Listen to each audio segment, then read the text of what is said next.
ये कहानी है एक ऐसे आदिवासी नेता की जिनके बारे में कहा जाता है कि बीते 100 सालों में ऐसा कोई दूसरा आदिवासी नेता पैदा नहीं हुआ। विदेश से पढ़ाई करके लौटा एक आदिवासी नौजवान जिसने पूरे देश में आदिवासियों को आदिवासी के तौर पर, मूल निवासी के तौर पर पहचान दिलाई। जो ब्रिटिश कंपनी में मोटी पगार और ऊंचा ओहदा छोड़कर आदिवासियों को और आदिवासियत को बचाने में जुट गया। ये कहानी है एक ऐसे आदिवासी नेता की जिसने आज से 85 साल पहले पूरे देश में आदिवासियों को एकजुट करने और उनके राजनीतिक पुनर्जागरण का काम शुरू किया। ये कहानी है आदिवासियों के अंबेडकर की, क्योंकि अंबेडकर ने दलितों के उत्थान के लिए जो काम किया, ठीक वही काम आदिवासियों के लिए इस नेता ने भी किया। नमस्कार और जोहार स्वीकार कीजिए। मैं हूं पुनीत कपूर और द अनकट स्टोरीज में आपका एक बार फिर स्वागत है। वीडियो की शुरुआत में आपसे एक बार फिर गुजारिश, अगर आपने अभी तक हमारे चैनल को सब्सक्राइब नहीं किया है तो प्लीज सब्सक्राइब कर दीजिए और बेल आइकन को प्रेस कर दीजिए ताकि आपको लेटेस्ट वीडियो के बारे में जानकारी मिलती रहे। तो अब शुरुआत करते हैं। ये कहानी है मरांग गोम के जयपाल सिंह मुंडा की।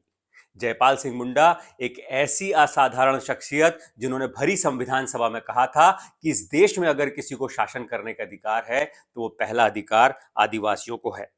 जयपाल सिंह मुंडा एक ऐसे असाधारण नेता जिनके बारे में सुनकर और जिनकी बातें सुनकर आपके रोंगटे खड़े हो जाएंगे। जयपाल सिंह मुंडा उन चुनिंदा लोगों में शुमार थे जो बतौर निर्दलीय उम्मीदवार संविधान सभा में पहुंचे, संविधान सभा के सदस्य बने। विद्वान मानते हैं कि जयपाल सिंह मुंडा के पास जितना बौद्धिक साहस था उतना आज के नेताओं में कम ही देखने को मिलता है या नहीं के बराबर देखने मिलता है। हम बात करेंगे सबसे पहले उनके उस भाषण की जो यकीनन आपके रोंगटे खड़े कर देगा। तारीख 24 जनवरी साल 1947, संविधान सभा।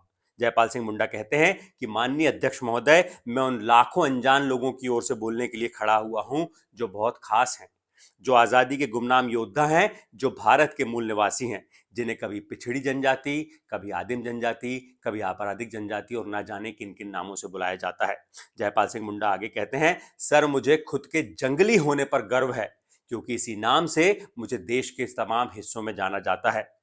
इसके बाद मुंडा संविधान सभा में तमाम दिग्गजों और विद्वानों के सामने कहते हैं कि मैं सिंधु घाटी सभ्यता का वंशज हूं और आप में से ज्यादातर लोग जो नए नए आए हैं, जो घुसपैठिए हैं, जिन्होंने हमारे लोगों को सिंधु घाटी सभ्यता से जंगलों की ओर ढकेल दिया, खदेड़ दिया। जयपाल सिंह आगे दहाड़ते हुए कहते हैं कि आप आदिवासियों को लोकतंत्र नहीं सिखा सकते, क्योंकि आपको आदिवासियों से लोकतांत्रिक तरीके सीखना होगा, क्योंकि इस धरती पे सबसे ज्यादा लोकतांत्रिक अगर कोई लोग हैं तो वो आदिवासी ही हैं, इस देश के मूल निवासी हैं। जयपाल सिंह मुंडा ने अपनी तमाम भाषणों में, बहसों में आदिवासियों के लिए आदिवासी शब्द का इस्तेमाल किया ताकि आदिवासियों को इस देश के मूल निवासी के तौर पर पहचान मिल सके, उन्हें उस नाम पर पहचाना जाए। जयपाल सिंह मुंडा ने आदिवासियों के अधिकारों और आरक्षण के समर्थन में ऐसी बातें कही कि बड़े बड़े नेता तक कुछ बोल नहीं पाए, उनकी भी बोलती बंद हो गई। मसलन संविधान सभा में जयपाल सिंह मुंडा कहते हैं कि भारत में बीते 6000 सालों में किसी समूह के साथ अगर सबसे ज्यादा बुरा व्यवहार हुआ है तो वो हमारे मूल निवासियों के साथ, आदिवासियों के साथ हुआ है। वो मेरे लोग हैं जिनके साथ लगातार अपमानजनक उपेक्षा हुई। हमारे लोगों का इतिहास लगातार गैर आदिवासियों के शोषण और जमीन छीने जाने का इतिहास रहा है। जयपाल सिंह मुंडा आगे कहते हैं, हमारे लोग 6000 सालों से हिंदुओं और अन्य सभी के नस्लवाद को झेलते हुए आए हैं। हमारी सामाजिक, आर्थिक और शैक्षणिक स्थिति सबसे ज्यादा पिछड़ी है, इसलिए हमें बराबरी पर लाने के लिए कानूनी मदद चाहिए। जयपाल सिंह मुंडा ने जो संविधान सभा है उसमें आदिवासियों के लिए आरक्षण की पुरजोर वकालत की। आगे वो आरक्षण की मांग करते हुए कहते हैं कि आदिवासी जो सबसे ज्यादा जरूरतमंद है उसे नजरअंदाज नहीं किया जा सकता। जब तक आदिवासी योग्यता के स्तर पर नहीं पहुंच जाते तब तक हमें नियुक्ति के स्तर पर बाहर नहीं रखा जाना चाहिए। अब उनके एक और भाषण की बात करते हैं जो वाकई में आपको बहुत सोचने पर मजबूर कर देगा। जब विधानसभा सीटों में आरक्षण को लेकर बहस हो रही थी 24 अगस्त 1949, तब जयपाल सिंह मुंडा ने वही बात कही जो मैंने आपको शुरुआत में बताई थी कि इस देश में शासन करने का अधिकार किसी को है तो वो आदिवासियों को है। जयपाल सिंह मुंडा कहते हैं, हम यहाँ भीख नहीं मांग रहे हैं।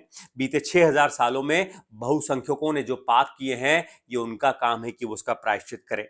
जब एक संविधान सभा के सदस्य ने कहा कि वो खुश हैं कि ईसाइयों और मुस्लिमों ने आरक्षण छोड़ दिया है, तब जयपाल सिंह मुंडा कहते हैं कि मैं उनसे कहना चाहता हूं कि आदिवासी कुछ नहीं छोड़ रहे हैं, क्योंकि आदिवासियों के पास पहले से कभी कुछ था ही नहीं जो वो छोड़ सके।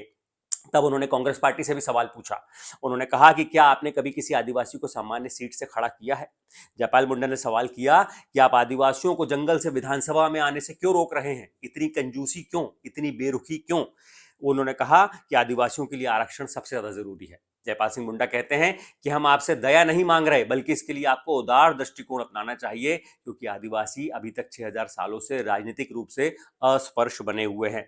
इसके बाद जब वहां पर बात होती है इस बारे में कि आरक्षण 10 साल के लिए होना चाहिए, तब जयपाल सिंह मुंडा कहते हैं कि मुझे किसी चमत्कार की उम्मीद नहीं है कि बदलाव इतना तेज होगा, इसलिए 10 वर्षों बाद समीक्षा होनी चाहिए कि क्या आदिवासी राजनीतिक रूप से सक्षम हो पाए, तब फैसला लेके इसे अगले सालों में बढ़ाने का निर्णय लेना चाहिए। जयपाल सिंह मुंडा आदिवासियों के सबसे बड़े नेता मैंने इसलिए कहा क्योंकि वो पूरे देश के आदिवासियों की तमाम जो जनजातियां हैं उनकी उनकी फिक्र करते थे। इसकी आपको मसलन एक मिसाल मिलेगी। 19 दिसंबर 1946 को संविधान सभा में जयपाल मुंडा ने कहा कि इस समय पूरे देश में आदिवासियों की आबादी करीब 2 करोड़ 54 लाख है, लेकिन यहां संविधान सभा में मुझे कोई भी आदिवासी समाज से महिला नजर नहीं आती। ये कैसे छूट गया? वो सवाल उठाते हैं उन लोगों पर जिन्होंने चयन किया। उन्होंने कहा कि यहां आदिवासी महिला की मौजूदगी क्यों नहीं है। इसके बाद वो आगे बढ़ते हुए कहते हैं कि 43 लाख मुंडा हैं इस देश में, उनके प्रतिनिधि के तौर पर चलिए मेरा नाम है। 30 लाख गोंड हैं, उनका प्रतिनिधि भी है, लेकिन जो 23 लाख भील हैं उनका कोई प्रतिनिधि मौजूद नहीं है। यहां पर उनके लिए कौन है? जो 11 लाख उरांव हैं उनका कोई प्रतिनिधि नहीं है। तो तमाम देश के वो हर तबके के आदिवासियों की फिक्र करते थे, और संविधान सभा में जब इस देश का संविधान बन रहा था तो आदिवासियों की सबसे मुखर और बुलंद आवाज थे। 22 जुलाई 1947 को, अब यहां पर वो आदिवासी संस्कृति का जिक्र करते हैं। 22 जुलाई 1947 को जब संविधान सभा में भारत के राष्ट्रीय ध्वज के तौर पर तिरंगे को अपनाया गया, तब जो जयपाल सिंह मुंडा कहते हैं वो आपको जरूर सुनना चाहिए। वो कहते हैं कि सदन के ज्यादातर सदस्य सोचते हैं कि झंडा फहराना आर्यों का विशेष अधिकार है, लेकिन मैं आपको बता दूं, आदिवासी झंडा फहराने और झंडे के लिए लड़ने वाले सबसे पहले लोग हैं। यहाँ हर गांव का एक अपना झंडा होता है, और अगर उस झंडे को कोई समाज चुनौती देने का साहस या हिम्मत करता है तो आदिवासी समाज अपने खून का आखिरी कतरा बहाने तक की हद तक चला जाता है। जयपाल मुंडा ने संविधान में जो सबसे जरूरी काम किया वो आदिवासियों के लिए लगातार एबोरिजिनल या आदिवासी शब्द को शामिल करने की पुरजोर वकालत करते रहे, ताकि इस देश के आदिवासियों को मूल निवासी के तौर पर पहचान मिले। इसलिए, लेकिन ऐसा हो नहीं सका। तभी आज हमारा संविधान आदिवासियों को अनुसूचित जनजाति के तौर पर मान्यता देता है, न कि आदिवासी या मूल निवासी के तौर पर। 26 जनवरी 1950 को जो जयपाल सिंह मुंडा हैं, उन्होंने गोंड समाज, जो आज की तारीख में देश में दूसरे नंबर में सबसे ज्यादा आबादी, उनके बारे में एक बड़ी अच्छी भविष्यवाणी की थी। उन्होंने टाइम्स ऑफ इंडिया अखबार में लिखते हुए जयपाल सिंह मुंडा ने लिखा था कि एक बार जब महाराष्ट्र राज्य बन जाएगा तो गोंडवाना के 30 लाख गोंड मध्य प्रांत की राजनीति में बड़ी भूमिका निभाएंगे। जो आज गोंड समाज की आबादी करीब 1.5 करोड़ के आसपास है, वाकई में उनको एक बड़ी भूमिका निभाना चाहिए था, लेकिन वो एकजुट नहीं है, इसलिए बहुत बड़ी ताकत बन नहीं पाए हैं। गोंडवाना गणतंत्र पार्टी कोशिश कर रही है, लेकिन बहुत ज्यादा भी कर नहीं पा रही है। एक बार 3 सीटें आई थी 2003 में उनकी। अब समय के पहियों को थोड़ा सा पीछे घुमाकर चलते हैं और आते हैं साल 1938 में, जब जयपाल सिंह मुंडा आदिवासियों और आदिवासियत को बचाने के लिए अच्छी खासी नौकरी उन्होंने छोड़ दी। इसी साल जयपाल सिंह मुंडा आदिवासी महासभा नाम के संगठन में शामिल होते हैं और आदिवासियों के लिए पहली बार इस देश में राजनीति के दरवाजे खोलते हैं। उन्होंने आदिवासियों को एकजुट किया, आदिवासियों के मुद्दों को मजबूती से उठाया और आदिवासियों की इस देश में सबसे बुलंद आवाज बने। जयपाल सिंह मुंडा ने इसी दौरान आदिवासी भाषाओं, संस्कृति, परंपरा और विरासत को संरक्षित करने की मुहिम चलाई। जयपाल सिंह मुंडा मानते थे कि किसी भी समाज की रीढ़ उसकी संस्कृति होती है, यही उस समाज की पहचान होती है। और सबसे इंपॉर्टेंट बात, जयपाल सिंह मुंडा आदिवासियों को साक्षर बनाने के लिए शिक्षा के क्षेत्र की वकालत बहुत तरीके से करते थे। जयपाल सिंह मुंडा ने अपनी सभाओं में लगातार कहते थे कि आदिवासी समाज की तरक्की का सबसे मजबूत माध्यम शिक्षा ही है। 20 जनवरी 1939 को हजारों आदिवासियों को संबोधित करते हुए जयपाल सिंह मुंडा ने कहा कि शिक्षा हमारी सबसे बड़ी जरूरत है। आदिवासी समाज शिक्षा के मामले में सबसे ज्यादा पिछड़े हैं, इसलिए उस दौर में उन्होंने सरकार से वकालत की थी, सरकार से मांग की थी कि आदिवासियों को शिक्षा आदिवासी भाषाओं में दी जानी चाहिए। जयपाल सिंह मुंडा अपनी सभाओं में, तमाम मुलाकातों में आदिवासियों से हमेशा कहते थे कि आदिवासियों को अपनी पहचान किसी भी कीमत पर संरक्षित करना चाहिए। ऐसी शख्सियत थे जयपाल सिंह मुंडा, जिनकी उपलब्धियों के बारे में, जिनकी बातों के बारे में, आदिवासियों के बारे में उन्होंने क्या काम किया, अगर पूरा बोलना शुरू करेंगे तो ये वीडियो 10 मिनट से बढ़कर कई घंटों तक हो जाएगा। बहरहाल अब बीफ में आपको बताते हैं। 3 जनवरी 1903 को झारखंड के खूंटी जिले के कटरा गांव में जन्मे जयपाल सिंह मुंडा की शुरुआती पढ़ाई उनके गांव में ही हुई। आगे की पढ़ाई के लिए वो रांची गए और उसके बाद सीधे पहुंच गए लंदन ऑक्सफोर्ड यूनिवर्सिटी। वहां पर उन्होंने मैट्रिक से लेकर मास्टर्स तक की पढ़ाई की। अर्थशास्त्र में उन्होंने वहां पर मास्टर्स की जो है पढ़ाई उन्होंने कंप्लीट की। पढ़ाई में मेधावी होने के साथ ही जयपाल सिंह मुंडा एक करिश्माई हॉकी खिलाड़ी थे। 1927 में जयपाल सिंह मुंडा का सिलेक्शन इंडियन सिविल सर्विसेज, जो आज की आईएएस आईपीएस नौकरी होती हैं, उसमें उनका चयन हो गया। ट्रेनिंग भी शुरू हो गई, लेकिन इसी दौरान उन्हें इंडियन हॉकी टीम का कैप्टन बना दिया गया। हॉकी के लिए उन्होंने सिविल सर्विस छोड़ दी और जयपाल सिंह मुंडा की कप्तानी में ही साल 1928 में भारत की हॉकी टीम ने पहली बार गोल्ड मेडल जीता। इसके बाद जब उन्होंने वहां से सिविल सर्विसेज की नौकरी छोड़ दी, इसके बाद वो एक ब्रिटिश कंपनी में ऊंचे ओहदे पर नौकरी करने वाले पहले भारतीय बने। उस दौरान उनकी तनख्वाह उतनी थी जो इंडियन सिविल सर्विसेज के अफसरों की तनख्वाह होती थी, उनकी तनख्वाह के मुकाबले आधी थी, यानी डबल तनख्वाह में, करीब एक अंदाजन 800 पाउंड रुपए उस दौर में उनको वहां तनख्वाह मिल रही थी। और वो ऐसे पहले भारतीय थे जो इतने ऊंचे ओहदे पर रहते थे। उसके बाद साल 1934 में वो घाना के कॉलेज में उन्होंने एक बतौर लेक्चरर ज्वाइन किया। 1936 में भारत लौटकर बीकानेर राज्य में राजस्व और विदेश मंत्री बने। 1937 में रायपुर के राजकुमार कॉलेज में वाइस प्रिंसिपल बने, लेकिन अगले साल ही नौकरी छोड़कर अपने गांव खूंटी लौटे और आदिवासियों के लिए, आदिवासियत के लिए आदिवासी महासभा से जुड़े। जयपाल सिंह मुंडा ने 1 जनवरी 1950 को इस आदिवासी महासभा को एक राजनीतिक दल के तौर पर बदल दिया और उसके बाद उसका नाम रखा झारखंड पार्टी। वे खुद खूंटी से 4 बार सांसद रहे हैं, लगातार बैक टू बैक जीतते रहे हैं और देश में पहले किसी राज्य के आदिवासी उप मुख्यमंत्री के तौर पर बिहार में उन्होंने शपथ ली। उनकी पार्टी ने 1951-52 के चुनाव में 4 सांसद जीते, 32 विधायक। 57 के चुनाव में सांसद बढ़ गए 5, विधायक हो गए 32 से बढ़ के 34। 62 के चुनाव में 5 सांसद, 22 विधायक फिर से जीते।